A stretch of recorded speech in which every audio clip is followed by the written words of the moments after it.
Speaker Johnson, Vice President Vance, the First Lady of the United States,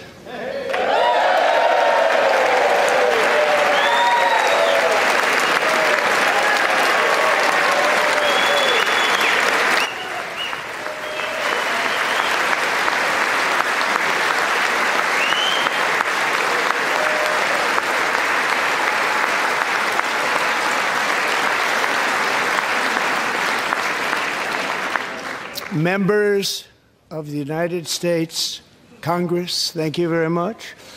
And to my fellow citizens, America is back.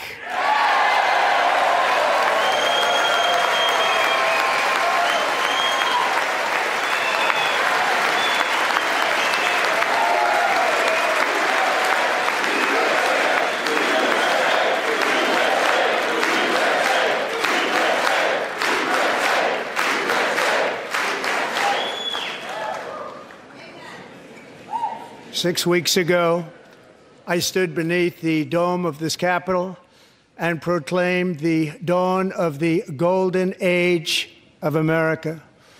From that moment on, it has been nothing but swift and unrelenting action to usher in the greatest and most successful era in the history of our country. We have accomplished more in 43 days than most administrations accomplished in 4 years or 8 years, and we are just getting started.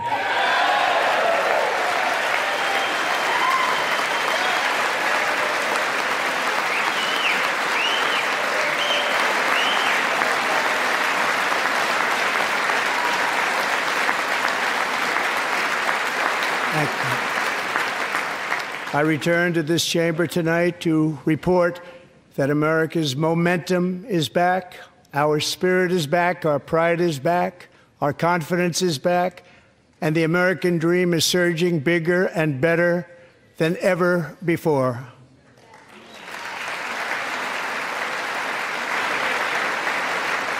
The American dream is unstoppable, and our country is on the verge of a comeback, the likes of which the world has never witnessed and perhaps will never witness again.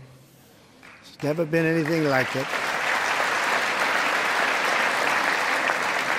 The presidential election of November 5th was a mandate like has not been seen in many decades. We won all 7 swing states, giving us an electoral college victory of 312 votes.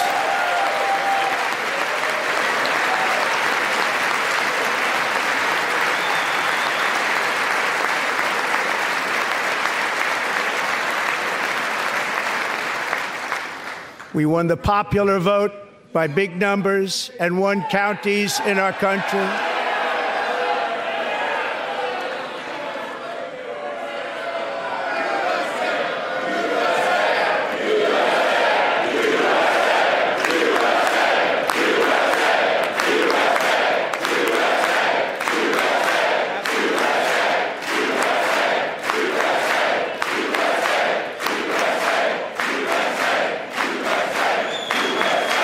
And won counties in our country, 2,700 to 525, on a map that reads almost completely red for Republican.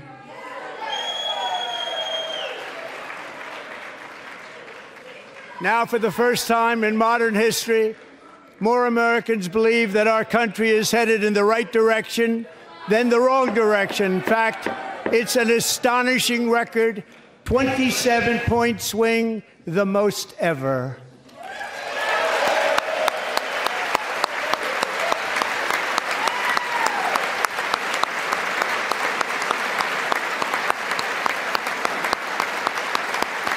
Likewise, small business optimism saw its single largest one-month gain ever recorded, Mr. President. a 41-point jump.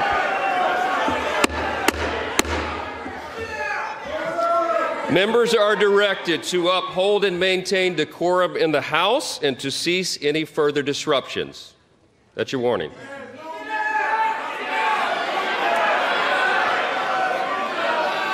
Members are engaging in willful and continuing breach of decorum, and the chair is prepared to direct the Sergeant-at-Arms to restore order to the joint session.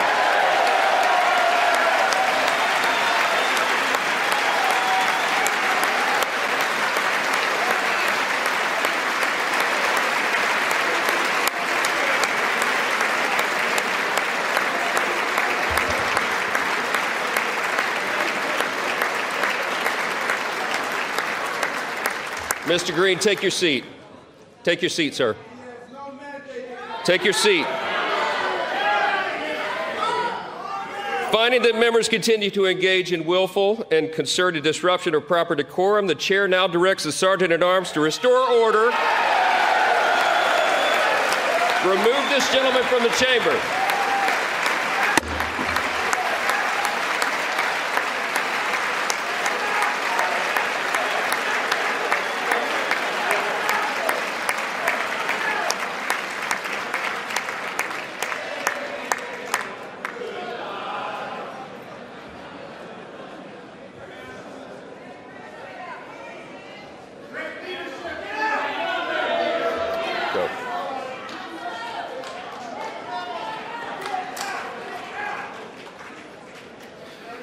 Members are directed to uphold and maintain decorum in the House.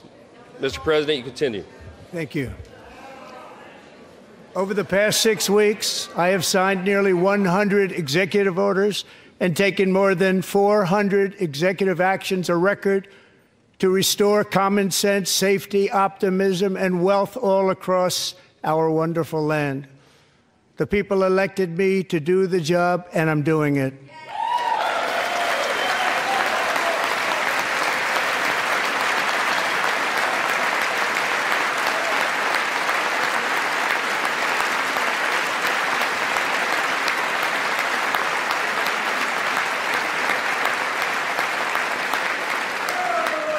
In fact, it has been stated by many that the first month of our presidency, it's our presidency, is the most successful in the history of our nation. By many.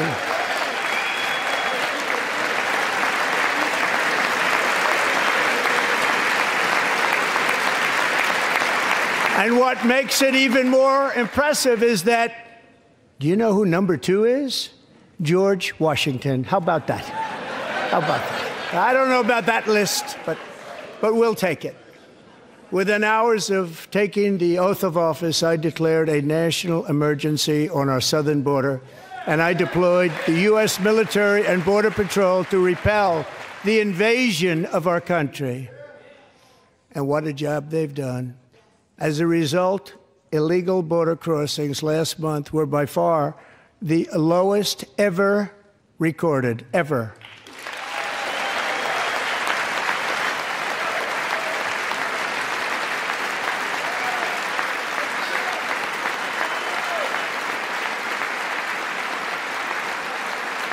They heard my words and they chose not to come. Much easier that way. In comparison, under Joe Biden, the worst president in American history, there were hundreds of thousands of illegal crossings a month, and virtually all of them, including murderers, drug dealers, gang members, and people from mental institutions and insane asylums, were released into our country. Who would want to do that? This is my 5th such speech to Congress. And once again, I look at the Democrats in front of me, and I realize there is absolutely nothing I can say to make them happy or to make them stand or smile or applaud. Nothing I can do. I could find a cure to the most devastating disease, a disease that would wipe out entire nations, or announce the answers to the greatest economy in history, or the stoppage of crime to the lowest levels ever recorded.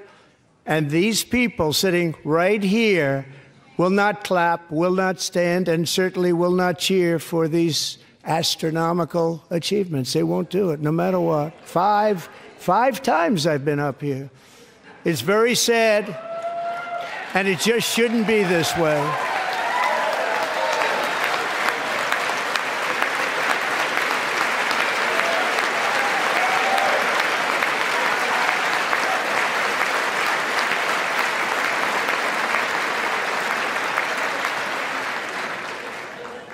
So Democrats sitting before me, for just this one night, why not join us in celebrating so many incredible wins for America? For the good of our nation, let's work together and let's truly make America great again.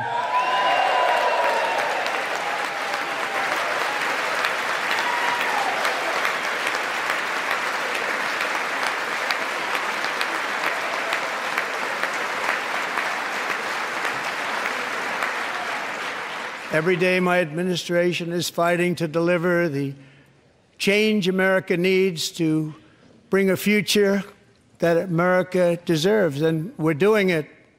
This is a time for big dreams and bold action. Upon taking office, I imposed an immediate freeze on all federal hiring, a freeze on all new federal regulations, and a freeze on all foreign aid.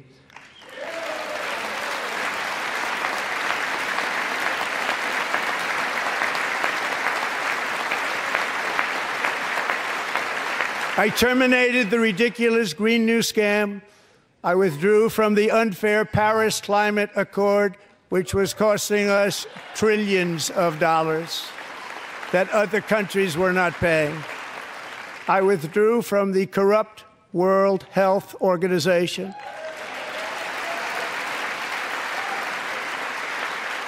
And I also withdrew from the anti-American UN Human Rights Council.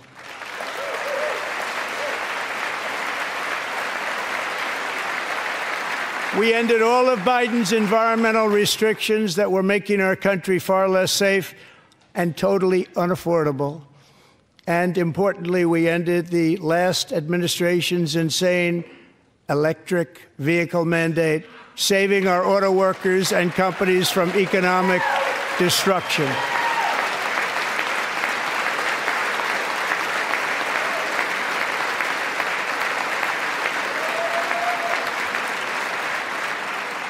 To unshackle our economy, I have directed that for every one new regulation, 10 old regulations must be eliminated, just like I did in my very successful first term.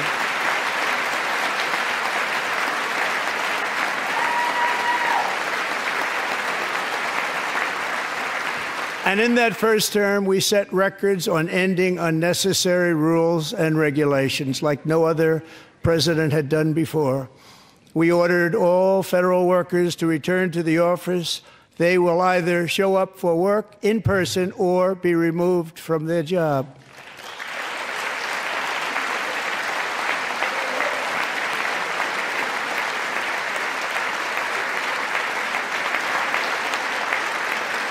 And we have ended weaponized government where, as an example, a sitting president is allowed to viciously prosecute his political opponent, like me. How did that work out? Not too good. Not too good.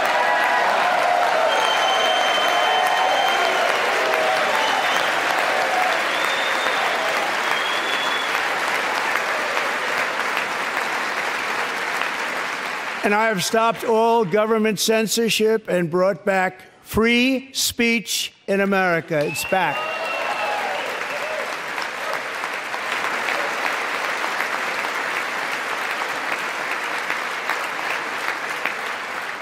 And 2 days ago, I signed an order making English the official language of the United States of America.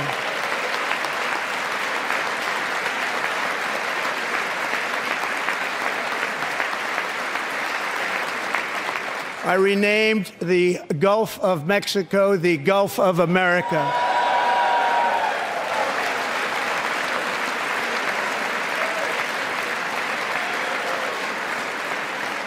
And likewise, I renamed, for a great president, William McKinley, Mount McKinley again. Beautiful Alaska. We love Alaska. We've ended the tyranny of so-called diversity, equity, and inclusion policies all across the entire federal government and indeed the private sector and our military. And our country will be woke no longer.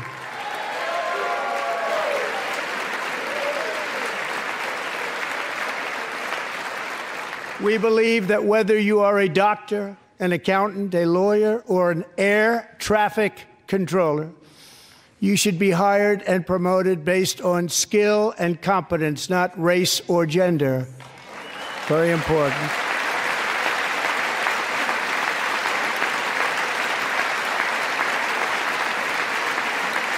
You should be hired based on merit.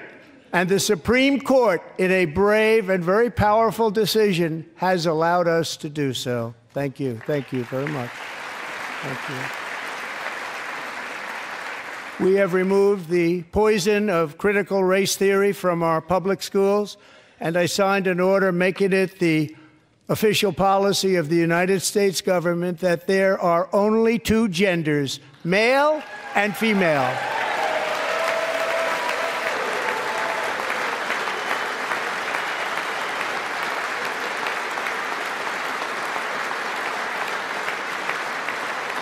I also signed an executive order to ban men from playing in women's sports.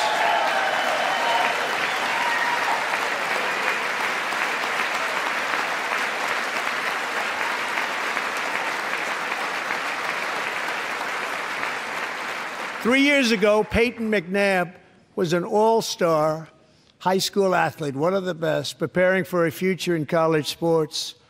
But when her girls' volleyball match was invaded by a male, he smashed the ball so hard in Peyton's face, causing traumatic brain injury, partially paralyzing her right side, and ending her athletic career. It was a shot like she's never seen before. She's never seen anything like it.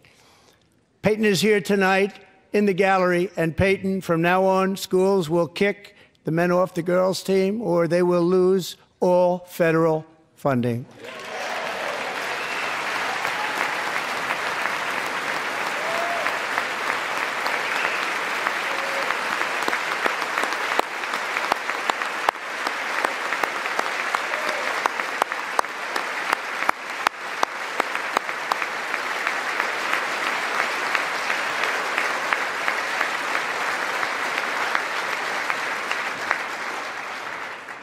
And if you really want to see numbers, just take a look at what happened in the women's boxing, weightlifting, track and field, swimming, or cycling, where a male recently finished a long-distance race 5 hours and 14 minutes ahead of a woman for a new record by 5 hours. Broke the record by 5 hours. It's demeaning for women, and it's very bad for our country. We're not going to put up with it any longer.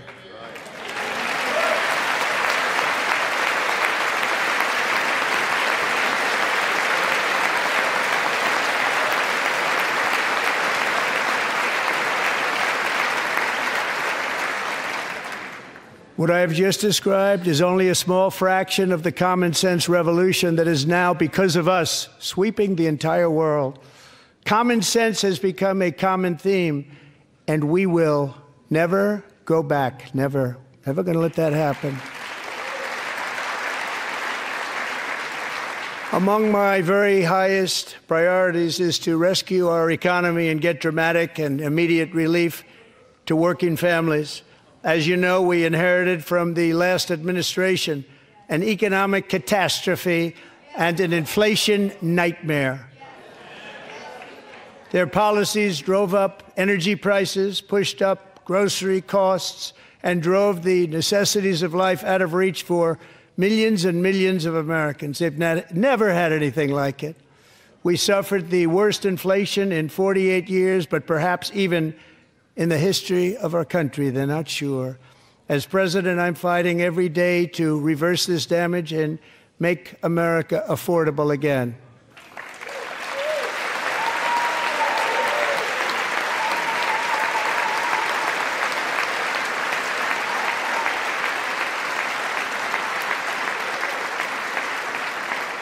Joe Biden especially let the price of eggs get out of control. The egg price is out of control, and we're working hard to get it back down. Secretary, do a good job on that. You inherited a total mess from the previous administration. Do a good job.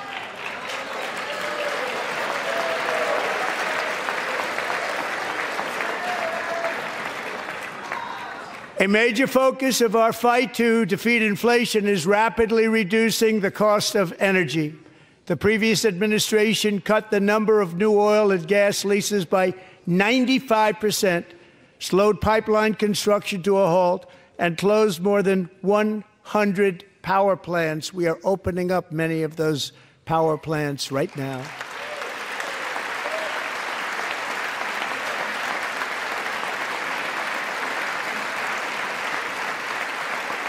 And frankly, we have never seen anything like it.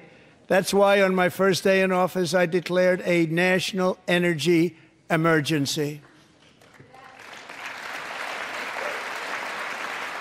As you've heard me say many times, we have more liquid gold under our feet than any nation on earth, and by far.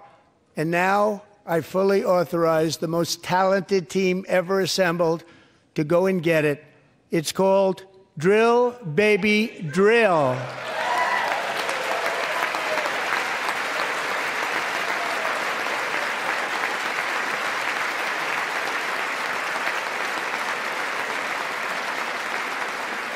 My administration is also working on a gigantic natural gas pipeline in Alaska, among the largest in the world, where Japan, South Korea, and other nations want to be our partner with investments of trillions of dollars each. There's never been anything like that one.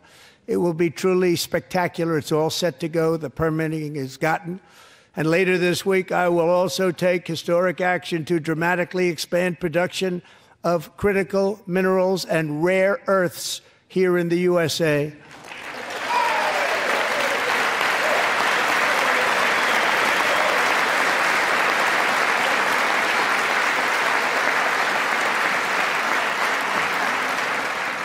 To further combat inflation, we will not only be reducing the cost of energy, but will be ending the flagrant waste of taxpayer dollars.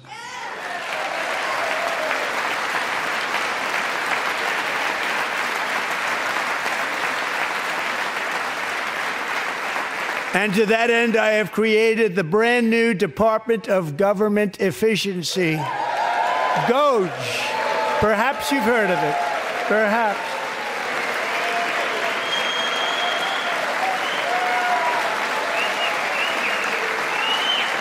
Which is headed by Elon Musk, who is in the gallery tonight.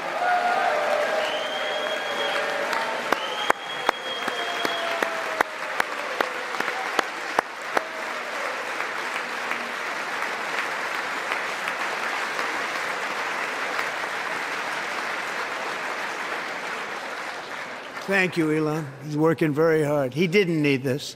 He didn't need this. Thank you very much. We appreciate it. Everybody here, even this side, appreciates it, I believe.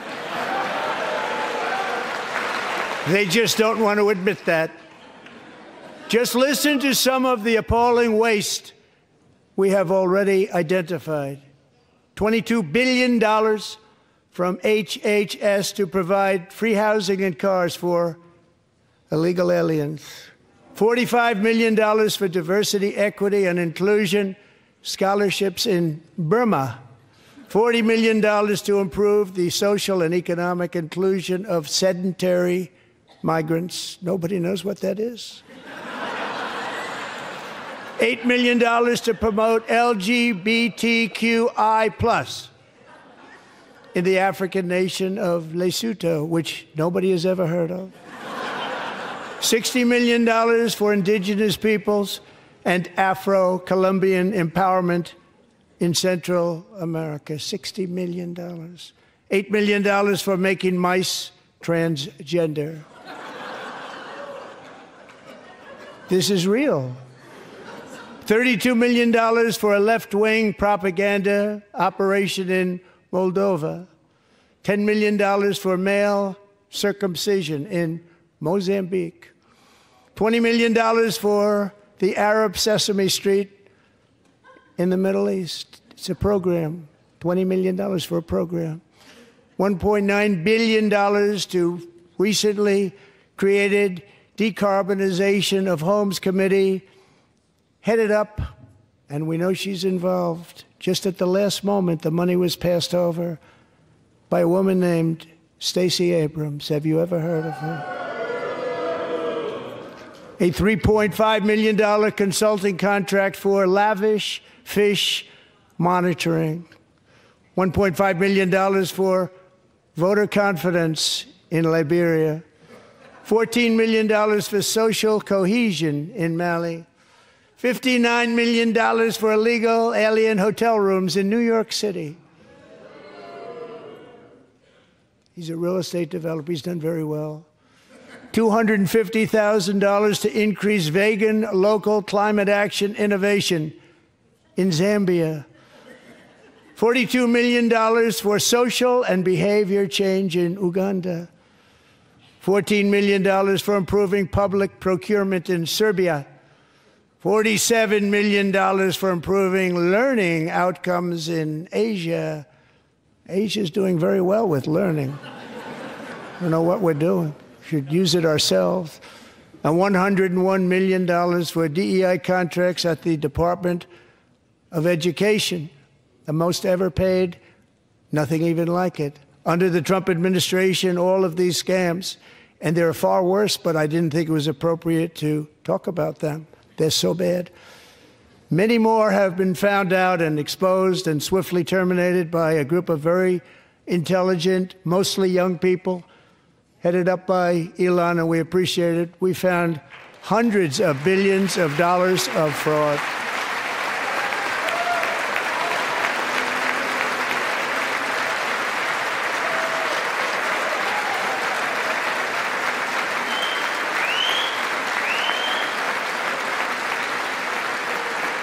And we've taken back the money and reduced our debt to fight inflation and other things. Taken back a lot of that money. We got it just in time. This is just the beginning. The Government Accountability Office, a federal government office, has estimated annual fraud of over $500 billion in our nation, and we are working very hard to stop it. We're going to. We're also identifying shocking levels of incompetence and probable fraud in the Social Security program for our seniors, and that our seniors and people that we love rely on. Believe it or not, government databases list 4.7 million Social Security members from people aged 100 to 109 years old. It lists 3.6 million people from ages 110 to 119. I don't know any of them. I know some people that are rather elderly, but not quite that elderly. 3.47 million people from ages 120 to 129. 3.9 million people from ages 130 to 139. 3.5 million people from ages 140 to 149. And money is being paid to many of them, and we're searching right now. In fact, Pam, good luck. Good luck. You're going to find it. But a lot of money is paid out to people because it just keeps getting paid, and nobody does, and it really hurts Social Security and hurts our country. 1.3 million people from ages 150 to 159, and over 130,000 people, according to the Social Security databases, are age over 160 years old. We have a healthier country than I thought, Bobby.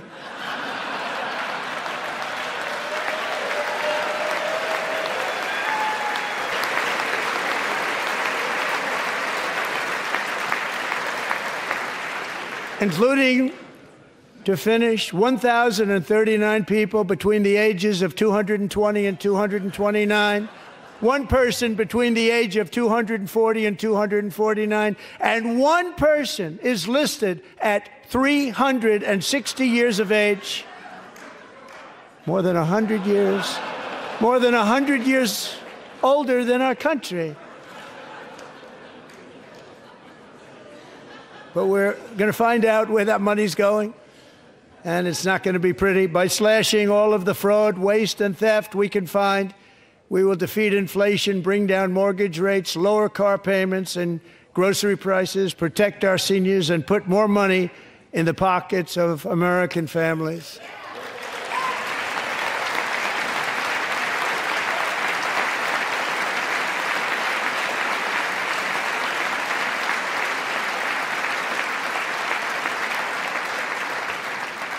And today, interest rates took a beautiful drop, big, beautiful drop. It's about time.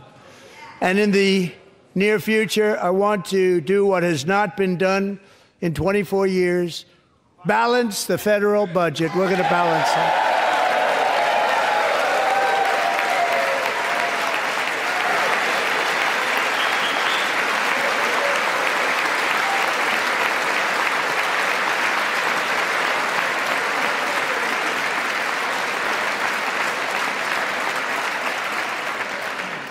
With that goal in mind, we have developed in great detail what we are calling the Gold Card, which goes on sale very, very soon. For $5 million, we will allow the most successful job-creating people from all over the world to buy a path to U.S. citizenship. It's like the green card, but better and more sophisticated. And these people will have to pay tax in our country. They won't have to pay tax from where they came. The money that they've made, you wouldn't want to do that, but they have to pay tax, create jobs. They'll also be taking people out of colleges and paying for them so that we can keep them in our country instead of having them being forced out. Number one, at the top school, as an example, being forced out and not being allowed to stay and create tremendous numbers of jobs and great success for a company out there. So while we take out the criminals, killers, traffickers, and child predators who are allowed to enter our country under the open border policy of these people, the Democrats, the Biden administration, the open border insane policies that you've allowed to destroy our country, we will now bring in brilliant, hardworking, job-creating people. They're going to pay a lot of money, and we're going to reduce our debt with that money.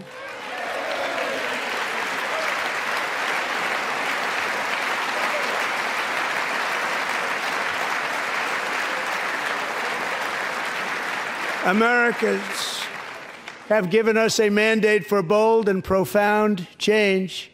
For nearly 100 years, the federal bureaucracy has grown until it has crushed our freedoms, ballooned our deficits, and held back America's potential in every possible way. The nation founded by pioneers and risk-takers now drowns under millions and millions of pages of regulations and debt. Approvals that should take 10 days to get instead take 10 years, 15 years, and even 20 years before you're rejected. Meanwhile, we have hundreds of thousands of federal workers who have not been showing up to work. My administration will reclaim power from this unaccountable bureaucracy, and we will restore true democracy to America again.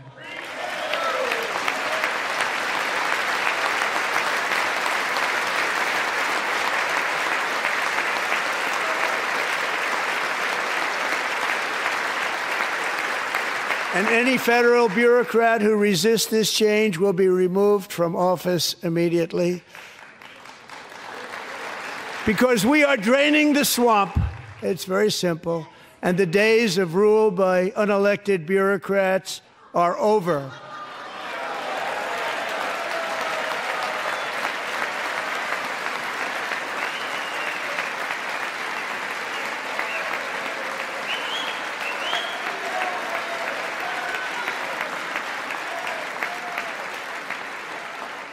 And the next phase of our plan to deliver the greatest economy in history is for this Congress to pass tax cuts for everybody. They're in there. They're waiting for you to vote. And I'm sure that the people on my right, I don't mean the Republican right, but my right here, I'm sure you're going to vote for those tax cuts, because otherwise I don't believe the people will ever vote you into office. So I'm doing you a big favor by telling you that. But I know this group is going to be voting for the tax cuts.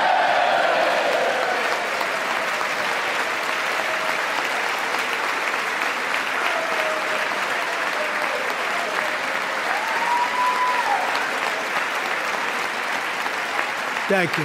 It's a very, very big part of our plan. We had tremendous success in our first term with it. A very big part of our plan. We're seeking permanent income tax cuts all across the board. And to get urgently needed relief to Americans hit especially hard by inflation, I'm calling for no tax on tips, no tax on overtime, and no tax on Social Security benefits for our great seniors.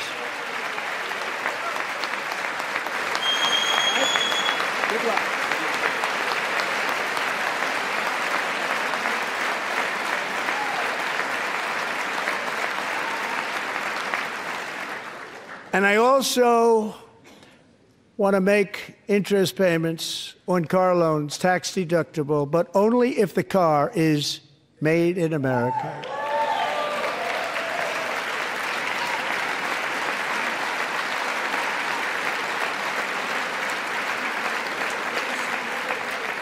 And by the way, we're going to have growth in the auto industry like nobody's ever seen. Plants are opening up all over the place. Deals are being made. Never seen. That's a combination of the election win and tariffs. It's a beautiful word, isn't it? That, along with our other policies, will allow our auto industry to absolutely boom. It's going to boom.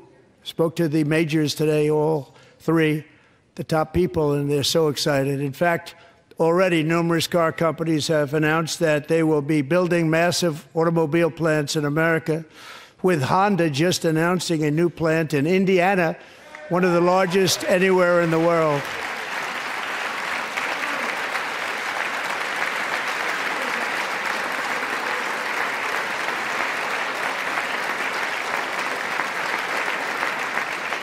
And this has taken place since our great victory on November 5th, a date which will hopefully go down as one of the most important in the history of our country.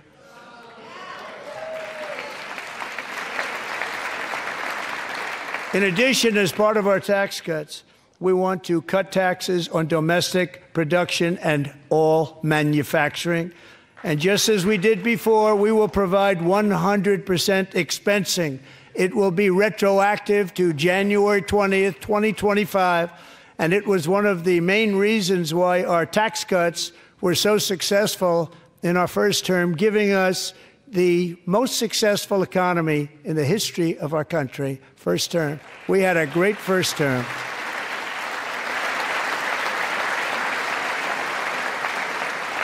If you don't make your product in America, however, under the Trump administration, you will pay a tariff, and in some cases, a rather large one. Other countries have used tariffs against us for decades, and now it's our turn to start using them against those other countries. On average, the European Union, China, Brazil, India, Mexico, and Canada, have you heard of them? And countless other nations charge us tremendously higher tariffs than we charge them. It's very unfair. India charges us auto tariffs higher than 100%. China's average tariff on our products is twice what we charge them. And South Korea's average tariff is 4 times higher. Think of that, 4 times higher. And we give so much help militarily and in so many other ways to South Korea, but that's what happens. This is happening by friend and foe. This system is not fair to the United States and never was, and so on April 2nd, I wanted to make it April 1st, but I didn't want to be accused of April Fool's Day. That's not, just one day cost us a lot of money. But we're going to do it in April. I'm a very superstitious person. April 2nd, reciprocal tariffs kick in. And whatever they tariff us, other countries, we will tariff them. That's reciprocal, back and forth. Whatever they tax us, we will tax them. If they do non-monetary tariffs to keep us out of their market, then we will do non-monetary barriers to keep them out of our market. There's a lot of that, too. They don't even allow us in their market. We will take in trillions and trillions of dollars and create jobs like we have never seen before. I did it with China and I did it with others, and the Biden administration couldn't do anything about it because there was so much money they couldn't do anything about it. We have been ripped off for decades by nearly every country on earth, and we will not let that happen any longer.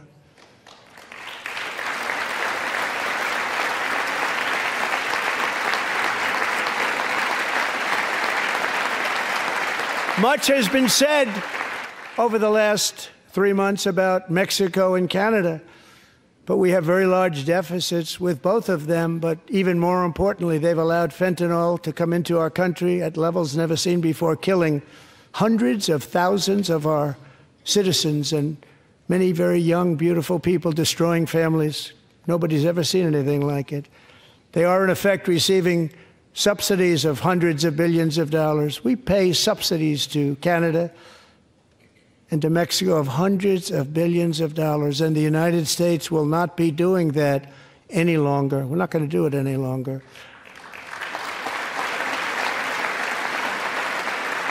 Thanks to our America First policies we're putting into place, we have had $1.7 trillion of new investment in America in just the past few weeks. The combination of the election and our economic policies that people of SoftBank, one of the most brilliant anywhere in the world, announced a $200 billion investment. OpenAI and Oracle, Larry Ellison, announced $500 billion investment, which they wouldn't have done if Kamala had won. Apple announced $500 billion investment. Tim Cook called me. He said, I cannot spend it fast enough. It's going to be much higher than that, I believe. They'll be building their plants here instead of in China. And just yesterday, Taiwan Semiconductor, the biggest in the world, most powerful in the world, has a tremendous amount, 97% of the market, announced a $165 billion investment to build the most powerful chips on earth right here in the USA.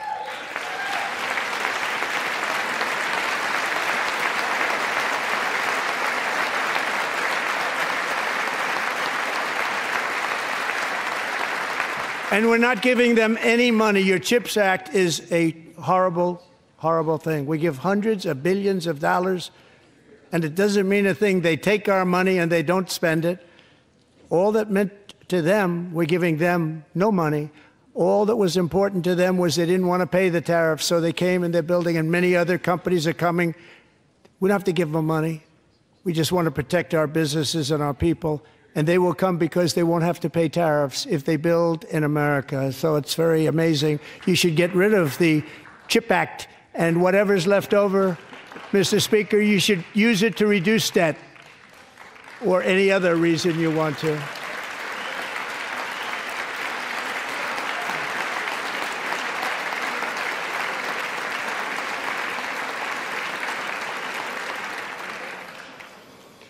Our new trade policy will also be great for the American farmer. I love the farmer, who will now be selling into our home market, the USA, because nobody is going to be able to compete with you. Because those goods that come in from other countries and companies, they're really in a bad position in so many different ways. They're uninspected. They may be very dirty and disgusting, and they come in and they pour in, and they hurt our American farmers. The tariffs will go on agricultural product coming into America, and our farmers, starting on April 2nd, it may be a little bit of an adjustment period. We had that before when I made the deal with China, $50 billion of purchases, and I said, just bear with me, and they did. They did. Probably have to bear with me again, and this will be even better. That was great.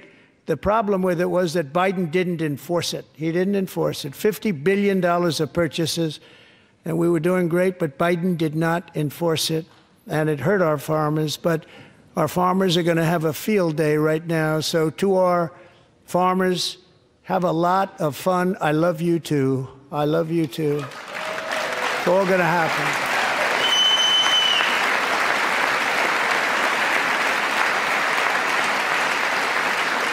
And I have also imposed a 25% tariff on foreign aluminum, copper, lumber, and steel, because if we don't have, as an example, steel and lots of other things, we don't have a military, and frankly, we just won't have a country very long. Here today is a proud American steelworker, fantastic person from Decatur, Alabama, Jeff Denard. Has been working at the same steel plant for 27 years in a job that has allowed him to serve as the captain of his local volunteer fire department, raise 7 children with his beautiful wife, Nicole, and over the years provide a loving home for more than 40 foster children. So great, Jeff.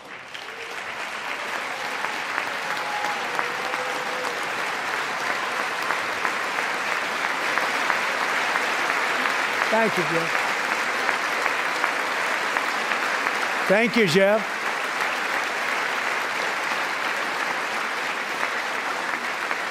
Stories like Jeff's remind us that tariffs are not just about protecting American jobs. They're about protecting the soul of our country. Tariffs are about making America rich again and making America great again, and it's happening, and it will happen rather quickly. There'll be a little disturbance, but we're okay with that. It won't be much. No, you're not. Oh. And look where Biden took us, very low, the lowest we've ever been. Jeff, I want to thank you very much. And I also want to recognize another person who has devoted herself to foster care community. She works so hard on it. A very loving person, our magnificent First Lady of the United States.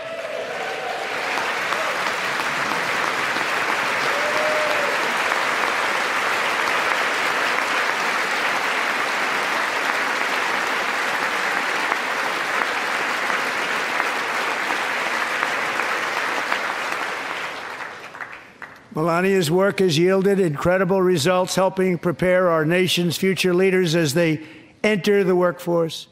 Our First Lady is joined by 2 impressive young women, very impressive. Haley Ferguson, who benefited from the First Lady's Fostering the Future initiative and is poised to complete her education and become a teacher. And Elliston Berry, who became a victim of an illicit deepfake image produced by a peer. With Elliston's help, the Senate just passed the Take It Down Act, and this is so important. Thank you very much, John. John Thune, thank you. Stand up, John. Thank you, John. Thank you all very much.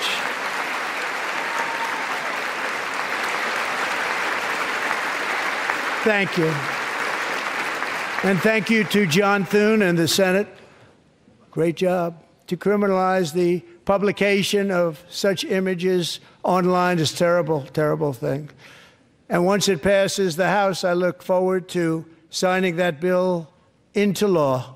Thank you. And I'm going to use that bill for myself, too, if you don't mind. Because nobody gets treated worse than I do online. Nobody. That's great. Thank you very much to the Senate. Thank you.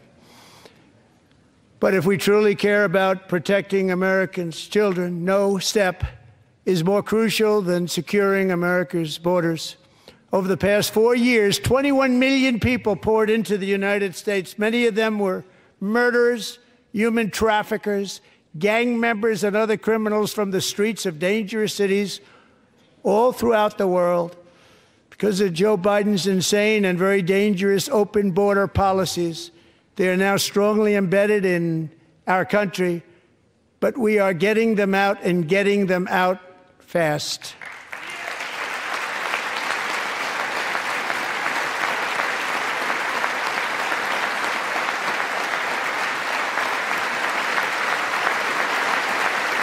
And I want to thank Tom Homan and Christy. I want to thank you and Paul of Border Patrol.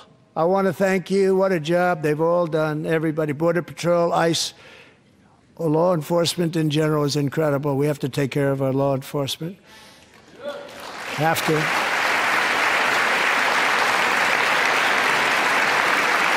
Last year,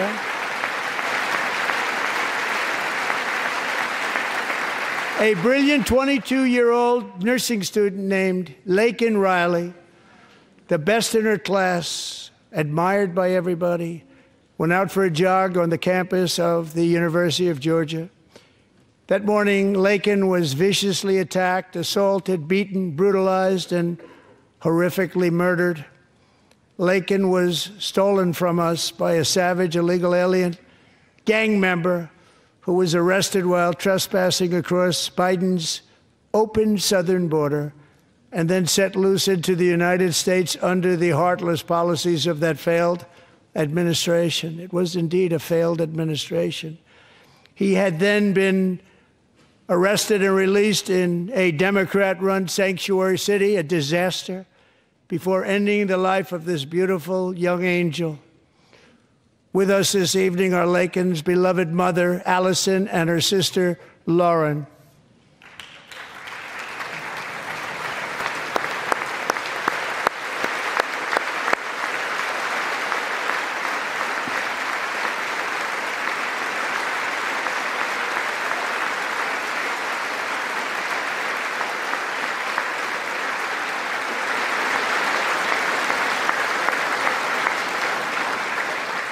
Last year, I told Laken's grieving parents that we would ensure their daughter would not have died in vain.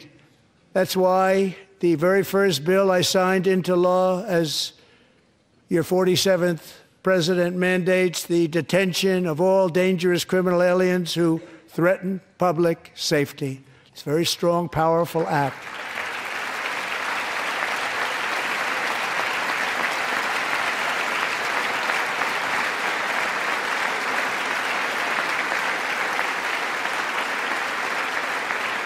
It's called the Laken-Riley Act.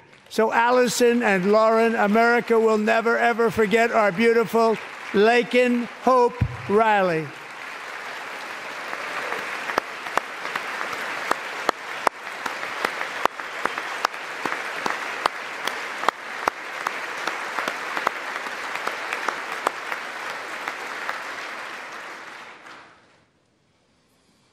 Thank you very much.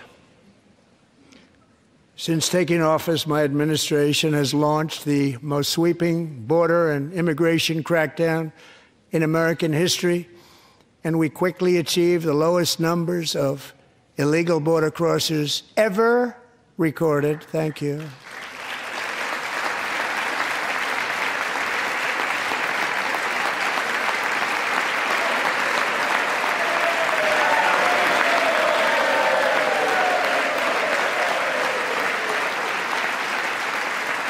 The media and our friends in the Democrat Party kept saying we needed new legislation, we must have legislation to secure the border. But it turned out that all we really needed was a new president.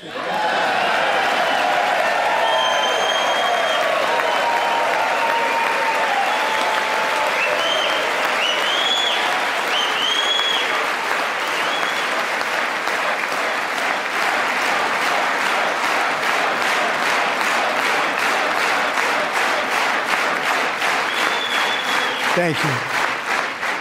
Joe Biden didn't just open our borders, he flew illegal aliens over them to overwhelm our schools, hospitals, and communities throughout the country. Entire towns like Aurora, Colorado, and Springfield, Ohio, buckled under the weight of the migrant occupation and corruption like nobody's ever seen before. Beautiful towns destroyed. Now, just as I promised in my inaugural address, we are achieving the great liberation of America.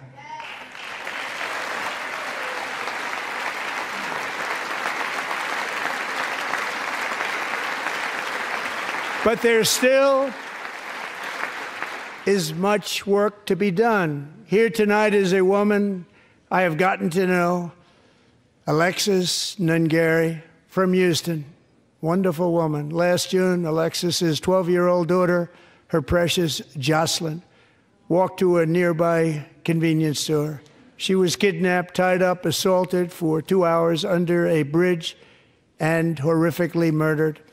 Arrested and charged with this heinous crime are 2 illegal alien monsters from Venezuela, released into America by the last administration through their ridiculous open border. The death of this beautiful 12-year-old girl and the agony of her mother and family touched our entire nation greatly. Alexis, I promised that we would always remember your daughter, your magnificent daughter, and earlier tonight I signed an order keeping my word to you. One thing I have learned about Jocelyn is that she loved animals so much. She loved nature. Across Galveston Bay, from where Jocelyn lived in Houston, you will find a magnificent national wildlife refuge, a pristine, peaceful, 34,000-acre sanctuary for all of God's creatures on the edge of the Gulf of America. Alexis, moments ago, I formally renamed that refuge in loving memory of your beautiful daughter, Jocelyn. So, Mr. Vice President, if you would, may I have the order?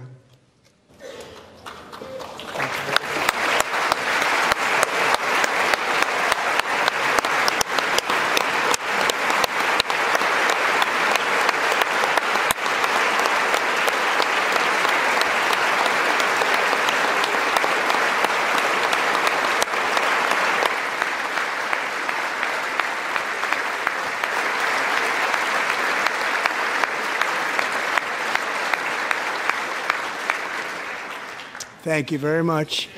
All 3 savages charged with Jocelyn and Lakin's murders were members of the Venezuelan prison gang, the toughest gang, they say, in the world, known as Tren de Aragua. 2 weeks ago, I officially designated this gang, along with MS-13 and the bloodthirsty Mexican drug cartels, as foreign terrorist organizations.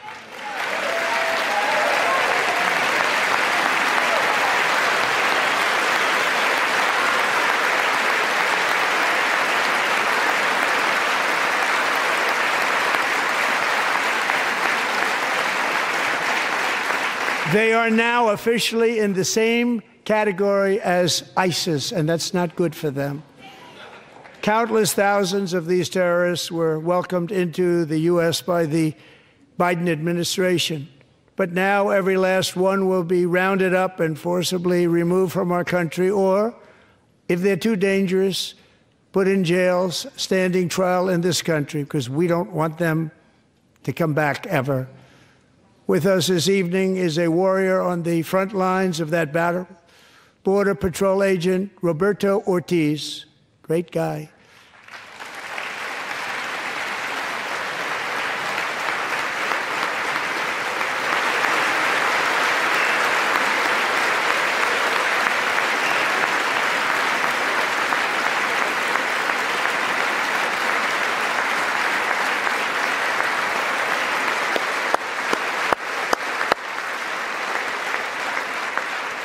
In January, Roberto and another agent were patrolling by the Rio Grande near an area known as Cartel Island. Doesn't sound too nice to me.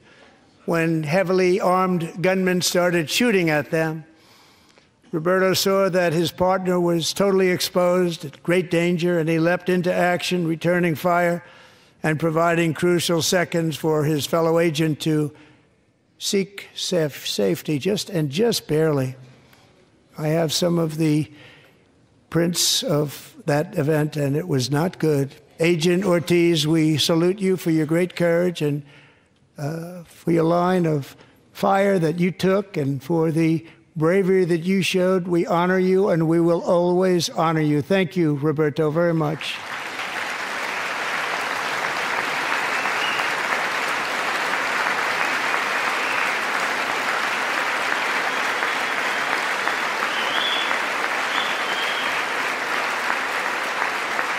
Thank you, Roberto.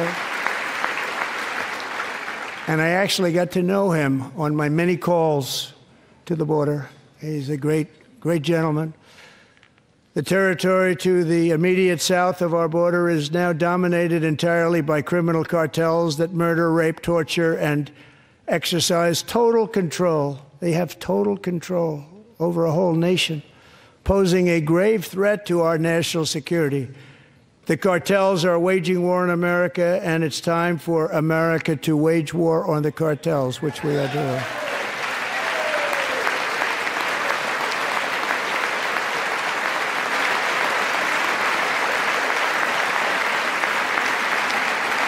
Five nights ago, Mexican authorities, because of our tariff policies being imposed on them, think of this, handed over to us 29 of the biggest cartel leaders in their country. That has never happened before. They want to make us happy. First time ever. But we need Mexico and Canada to do much more than they've done, and they have to stop the fentanyl and drugs pouring into the USA. They're going to stop it. I have sent Congress a detailed funding request laying out exactly how we will eliminate these threats to protect our homeland and complete the largest deportation operation in American history, larger even than current record holder President Dwight D. Eisenhower, a moderate man, but someone who believed very strongly in borders. Americans expect Congress to send me this funding without delay so I can sign it into law. So, Mr. Speaker, John Thune, both of you, I hope you're going to be able to do that, Mr. Speaker. Thank you. Mr. Leader, thank you. Thank you very much. And let's get it to me. I'll sign it so fast, you won't even believe it.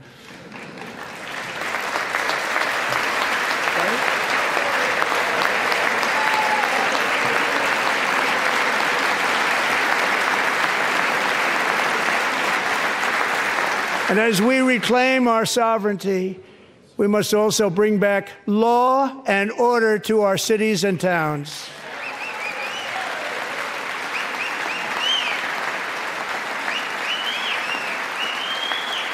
In recent years, our justice system has been turned upside down by radical left lunatics.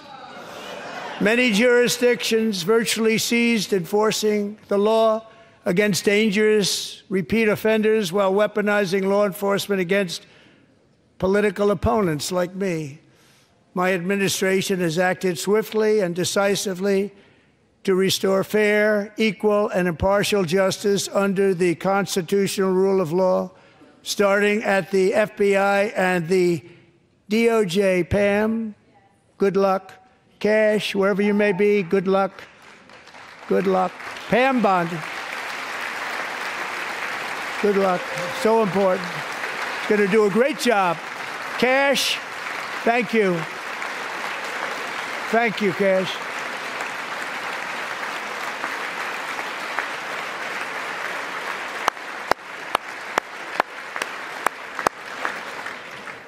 They've already started very strong. They're going to do a fantastic job. You're going to be very proud of them. We're also once again giving our police officers the support, protection, and respect they so dearly deserve. They have to get it. They have such a hard, dangerous job, but we're going to make it less dangerous. The problem is the bad guys don't respect the law, but they're starting to respect it, and they soon will respect it. This also includes our great fire departments throughout the country. Our firemen and women are unbelievable people, and we'll never forget them. And besides that, they voted for me in record numbers, so I have no choice.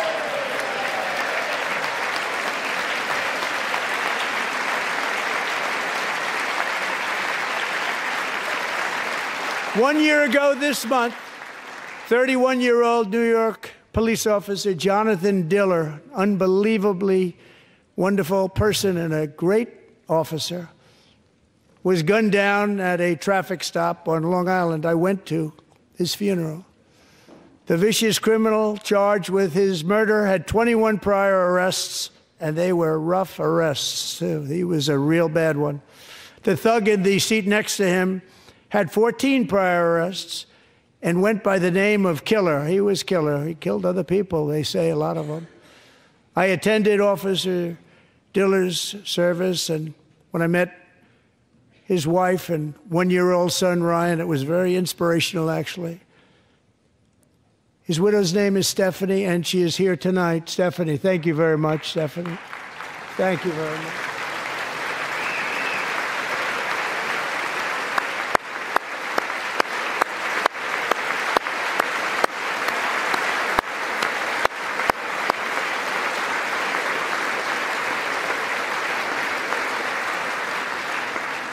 Stephanie, we're going to make sure that Ryan knows his dad was a true hero, New York's finest, and we're going to get these cold-blooded killers and repeat offenders off our streets, and we're going to do it fast. Got to stop it. They get out with 28 arrests. They push people into subway trains. They hit people over the head, back of the head with baseball bats. We got to get them out of here. I've already signed an executive order requiring a mandatory death penalty for anyone who murders a police officer. And tonight I'm asking Congress to pass that policy into permanent law.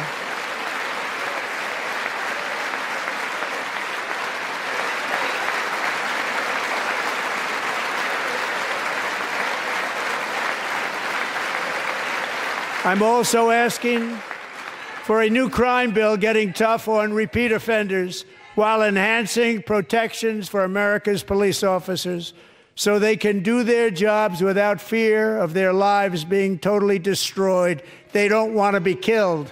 We're not going to let them be killed. Joining us in the gallery tonight is a young man who truly loves our police. His name is DJ Daniel. He is 13 years old, and he has always dreamed of becoming a police officer.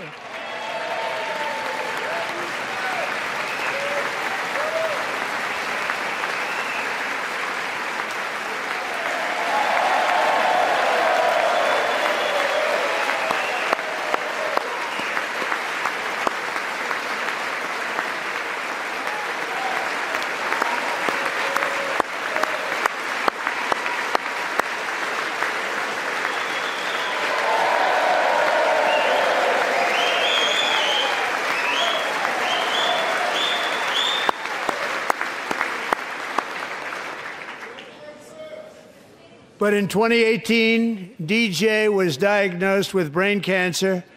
The doctors gave him 5 months at most to live. That was more than 6 years ago.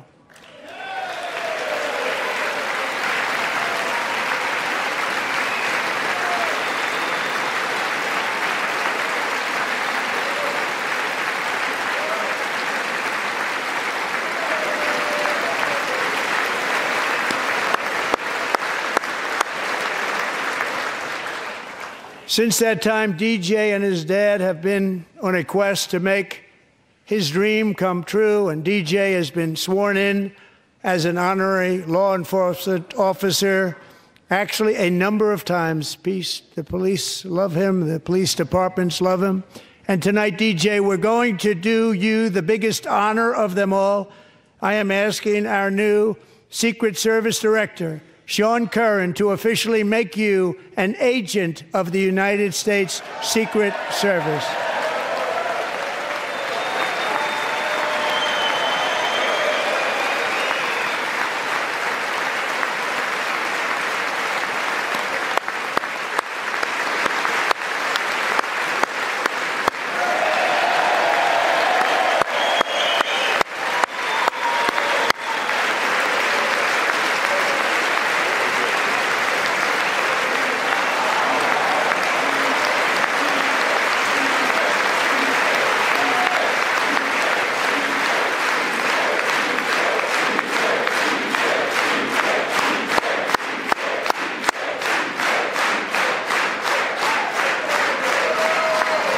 Thank you, DJ. DJ's doctors believe his cancer likely came from a chemical he was exposed to when he was younger. Since 1975, rates of child cancer have increased by more than 40%. Reversing this trend is one of the top priorities for our new presidential commission to make America healthy again, chaired by our new Secretary of Health and Human Services, Robert F. Kennedy, Jr.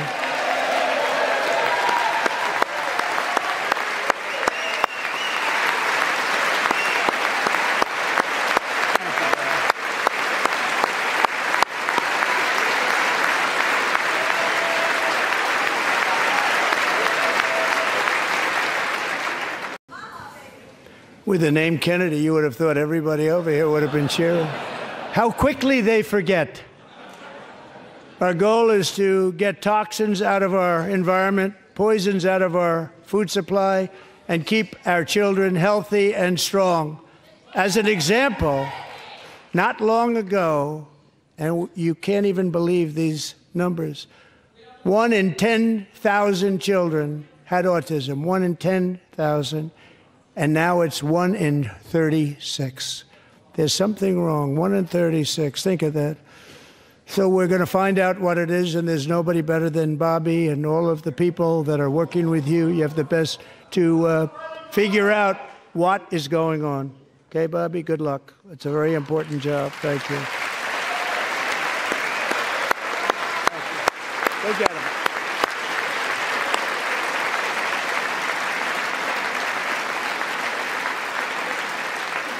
Thank you. My administration is also working to protect our children from toxic ideologies in our schools. A few years ago, January Littlejohn and her husband discovered that their daughter's school had secretly socially transitioned their 13-year-old little girl.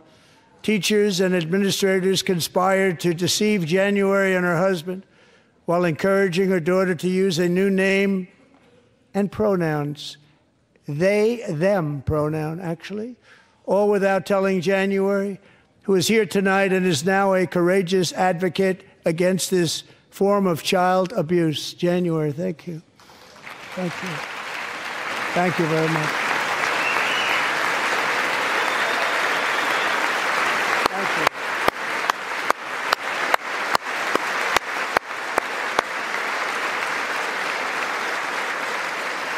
Thank you. Thank you.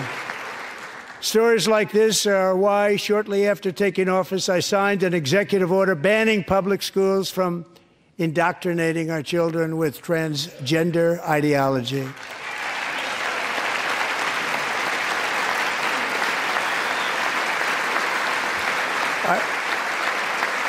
I also signed an order to cut off all taxpayer funding to any institution that engages in the sexual mutilation of our youth.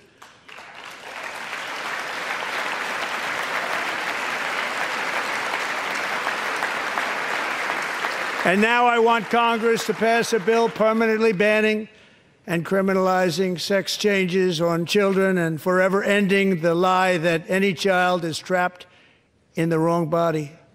This is a big lie.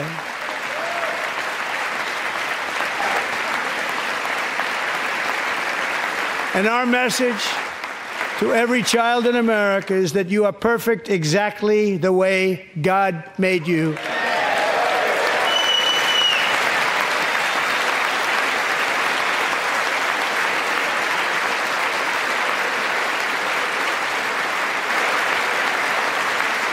Because we're getting wokeness out of our schools and out of our military, and it's already out, and it's out of our society. We don't want it. Wokeness is trouble. Wokeness is bad.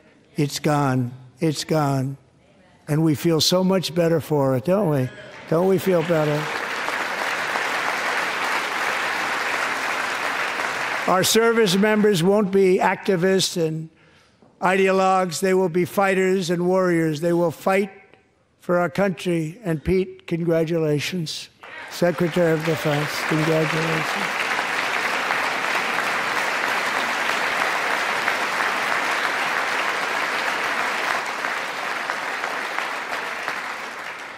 And he's not big into the woke movement, I can tell you. I know him well. I am pleased to report that in January, the U.S. Army had its single best recruiting month in 15 years, and that all armed services are having among the best recruiting results ever in the history of our services. What a difference.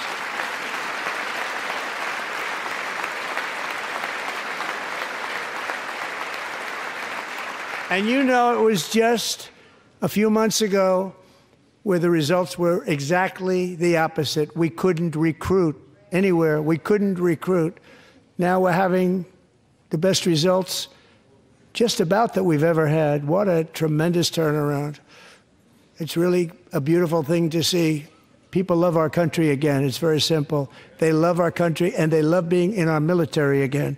So it's a great thing, and thank you very much. Great job. Thank you.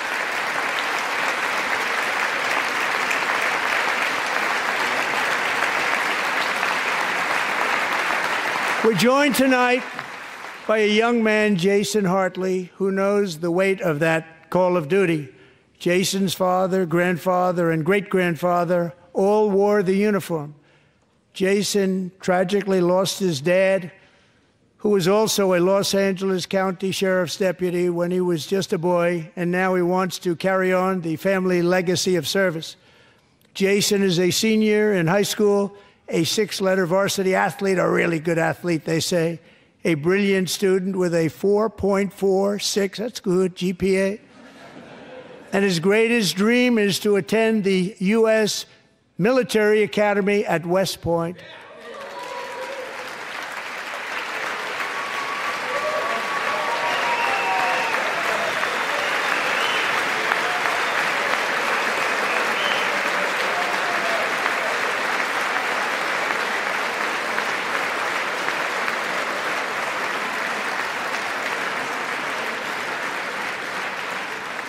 And Jason, that's a very big deal getting in. That's a hard one to get into. But I'm pleased to inform you that your application has been accepted.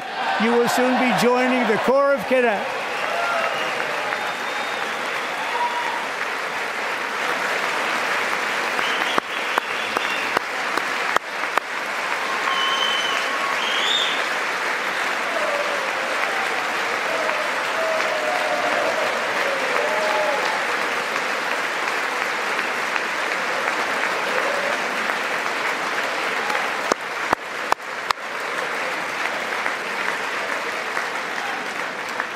Thank you.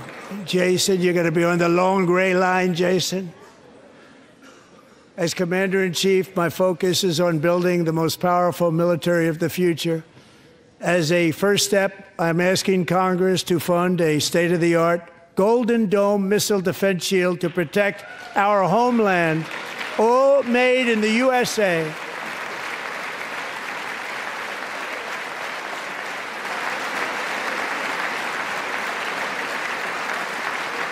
And Ronald Reagan wanted to do it long ago, but the technology just wasn't there, not even close. But now we have the technology. It's incredible, actually.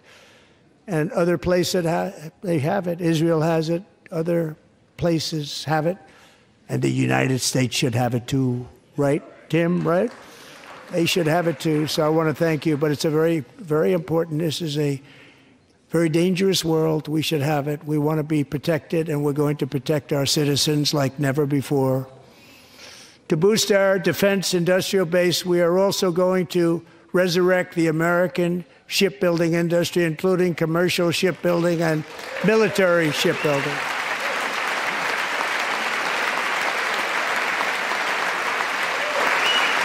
And for that purpose, I am announcing tonight that we will create a new Office of Shipbuilding in the White House and offer special tax incentives to bring this industry home to America where it belongs. We used to make so many ships. We don't make them anymore very much, but we're going to make them very fast, very soon. It will have a huge impact. To further enhance our national security, my administration will be reclaiming the Panama Canal, and we've already started doing it.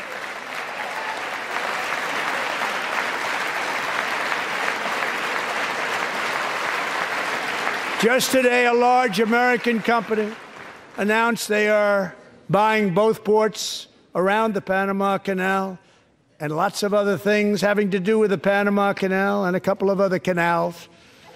The Panama Canal was built by Americans for Americans, not for others, but others could use it. But it was built at tremendous cost of American blood and treasure. 38,000 workers died building the Panama Canal. They died of malaria. They died of snake bites and mosquitoes. Not a nice place to work. They paid them very highly to go there, knowing there was a 25% chance that they would die. The most expensive project also that was ever built in our country's history, if you bring it up to modern day costs. It was given away by the Carter administration for $1, but that agreement has been violated very severely. We didn't give it to China. We gave it to Panama, and we're taking it back.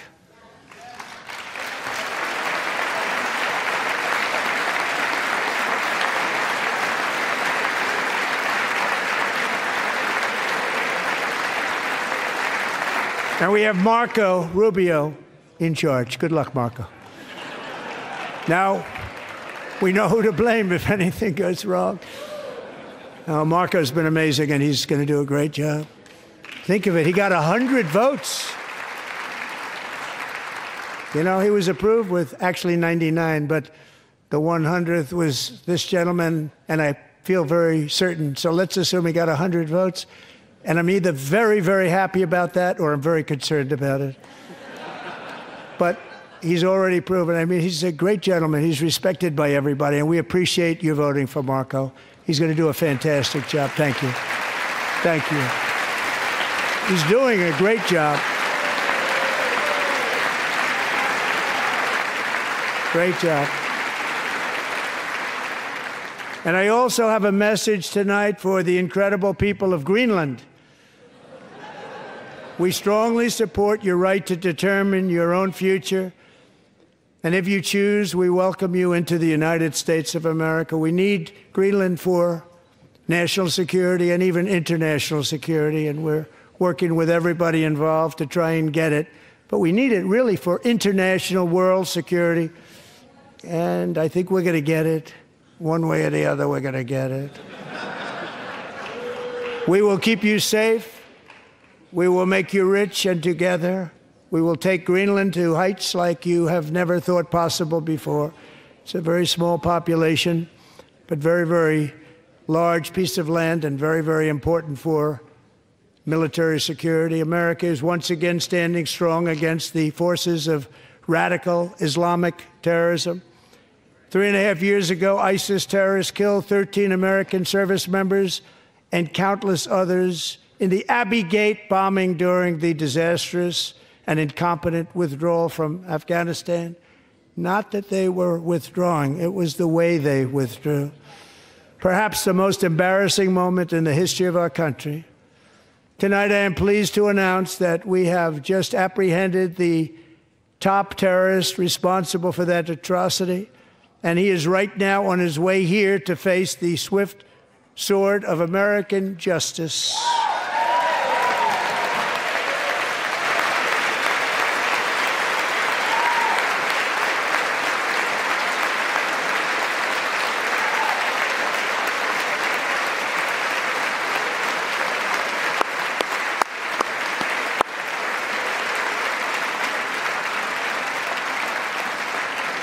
And I want to thank especially the government of Pakistan for helping arrest this monster. This was a very momentous day for those 13 families who I actually got to know very well, most of them, whose children were murdered, and the many people that were so badly, over 42 people, so badly injured on that fateful day in Afghanistan. What a horrible day. Such incompetence was shown. That when Putin saw what happened, I guess he said, wow, maybe this is my chance. That's how bad it was. Should have never happened. Grossly incompetent people. I spoke to many of the parents and loved ones, and they're all in our hearts tonight. Just spoke to them on the phone. We had a big call. Every one of them called, and everybody was on the line, and They did nothing but cry with happiness. They were very happy, as happy as you can be under those circumstances. Their child, brother, sister, son, daughter was killed for no reason whatsoever. In the Middle East, we're bringing back our hostages from Gaza. In my first term, we achieved one of the most groundbreaking peace agreements in generations, the Abraham Accords.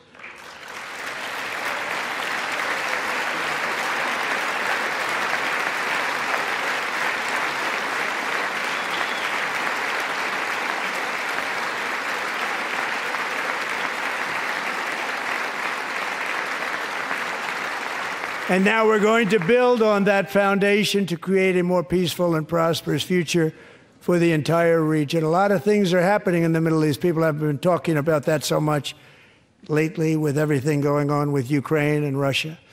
But a lot of things are happening in the Middle East. It's a rough neighborhood, actually. I'm also working tirelessly to end the savage conflict in Ukraine. Millions of Ukrainians and Russians have been needlessly killed or wounded in this horrific and brutal conflict with no end in sight. The United States has sent hundreds of billions of dollars to support Ukraine's defense with no security, with no anything.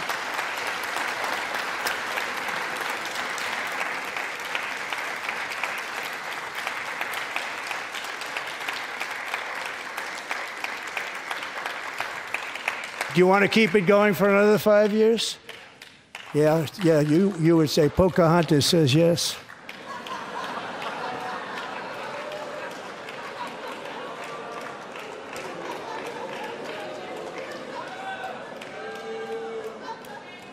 $2,000 people are being killed every single week. More than that. They're Russian young people. They're Ukrainian young people. They're not Americans. But I want it to stop. Meanwhile, Europe has sadly spent more money buying Russian oil and gas than they have spent on defending Ukraine, by far. Think of that. They've spent more buying Russian oil and gas than they have defending. And we've spent perhaps $350 billion, like taking candy from a baby. That's what happened. And they've spent $100 billion. What a difference that is. And we have an ocean separating us, and they don't. But we're getting along very well with them, and lots of good things are happening. Biden has authorized more money in this fight than Europe has spent by billions and billions of dollars. It's hard to believe that they wouldn't have stopped it and said at some point, come on, let's equalize. You got to be equal to us. But that didn't happen. Earlier today, I received an important letter from President Zelensky of Ukraine. The letter reads, Ukraine is ready to come to the negotiating table as soon as possible to bring lasting peace closer. Nobody wants peace more than the Ukrainians, he said. My team and I stand ready to work under President Trump's strong leadership to get a peace that lasts. We do really value how much America has done to help Ukraine maintain its sovereignty and independence. Regarding the agreement on minerals and security, Ukraine is ready to sign it at any time that is convenient for you. I appreciate that he sent this letter, just got it a little while ago. Simultaneously, we've had serious discussions with Russia and have received strong signals that they are ready for peace. Wouldn't that be beautiful? Wouldn't that be beautiful?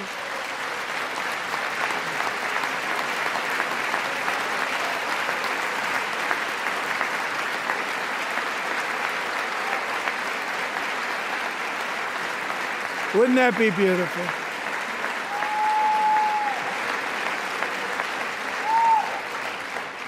It's time to stop this madness. It's time to halt the killing.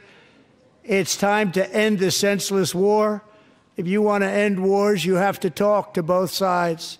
Nearly 4 years ago, amid rising tensions, a history teacher named Mark Fogel was detained in Russia and sentenced to 14 years in a penal colony. Rough stuff. The previous administration barely lifted a finger to help him. They knew he was innocent, but they had no idea where to begin. But last summer, I promised his 95-year-old mother, Malphine, that we would bring her boy safely back home. After 22 days in office, I did just that, and they are here tonight.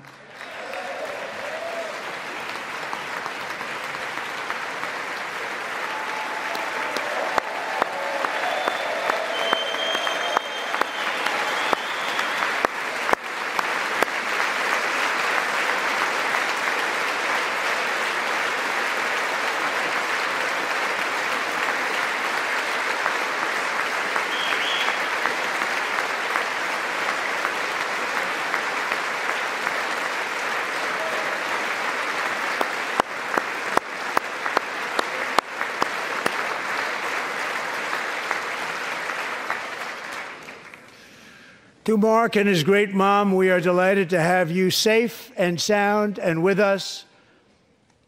As fate would have it, Mark Fogel was born in a small rural town in Butler, Pennsylvania. Have you heard of it? Where his mother has lived for the past 78 years. I just happened to go there last July 13th for a rally. That was not pleasant.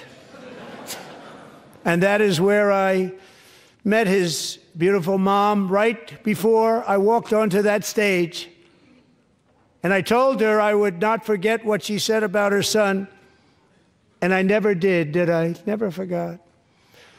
Less than 10 minutes later, at that same rally, gunfire rang out, and a sick and deranged assassin unloaded 8 bullets from his sniper's perch into a crowd of many thousands of people. My life was saved by a fraction of an inch, but some were not so lucky. Corey Comparator was a firefighter, a veteran, a Christian, a husband, a devoted father, and above all, a protector. When the sound of gunshots pierced the air, it was a horrible sound. Corey knew instantly what it was and what to do. He threw himself on top of his wife and daughters and shielded them from the bullets with his own body. Corey was hit really hard. You know the story from there. He sacrificed his life to save theirs. 2 others, very fine people, were also seriously hit. But thankfully, with the help of 2 great country doctors, we thought they were gone and they were saved. So those doctors had great talent. We're joined by Corey's wife, Helen, who was his high school sweetheart, and their 2 beloved daughters, Allison and Kaylee. Thank you.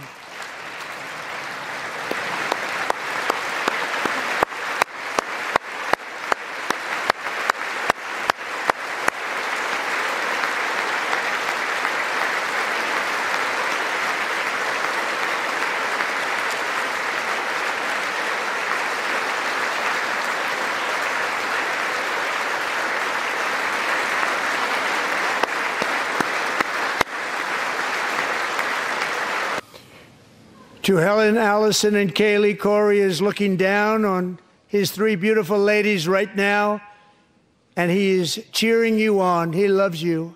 He is cheering you on. Corey was taken from us much too soon, but his destiny was to leave us all with a shining example of the selfless devotion of a true American patriot.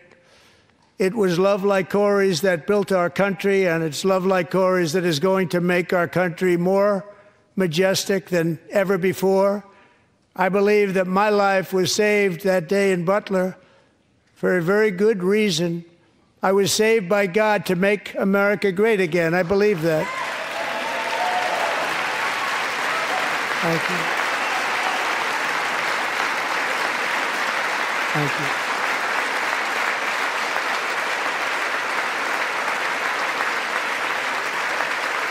Thank you.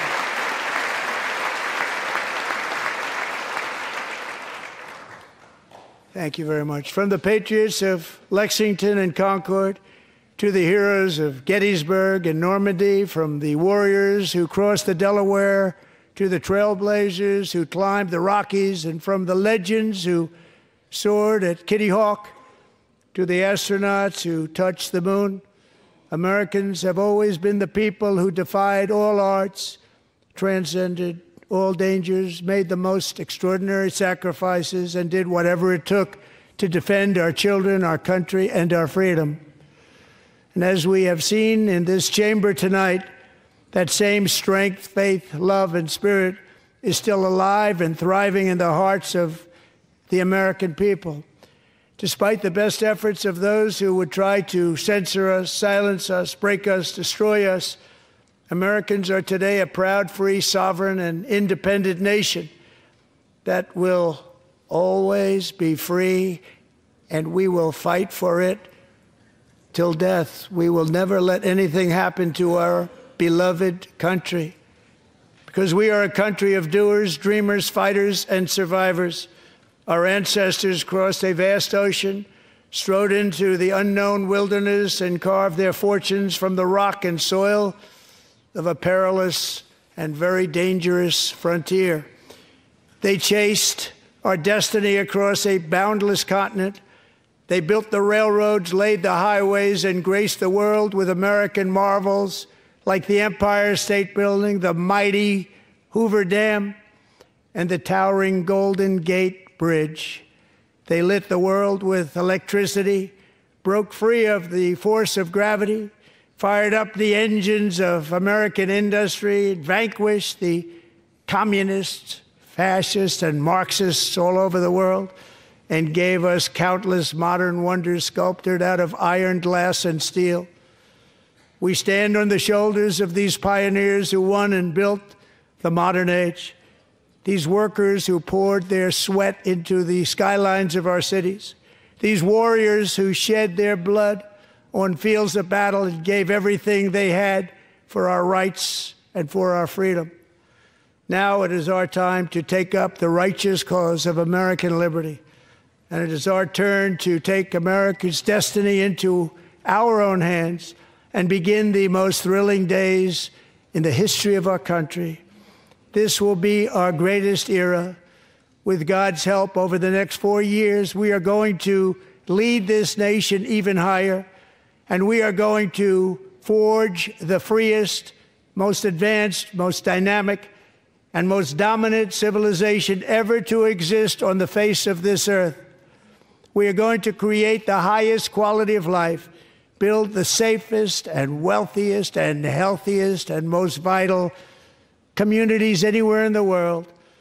We are going to conquer the vast frontiers of science, and we are going to lead humanity into space and plant the American flag on the planet Mars and even far beyond.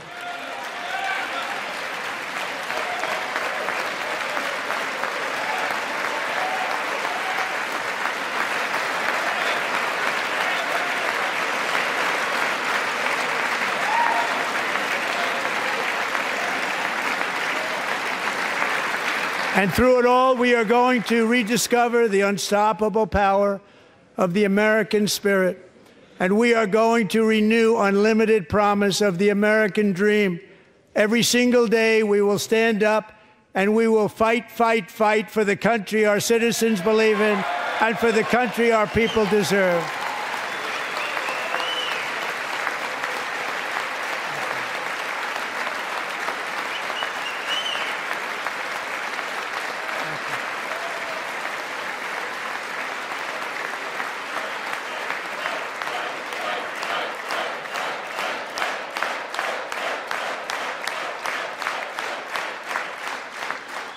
My fellow Americans, get ready for an incredible future, because the golden age of America has only just begun.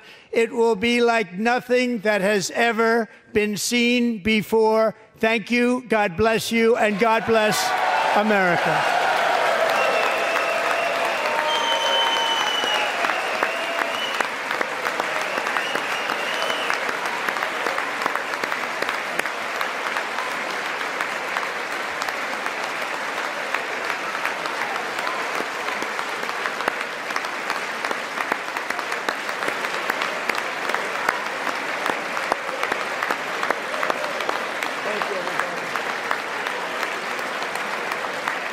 Thank you. Thank you very much. Thank you very much.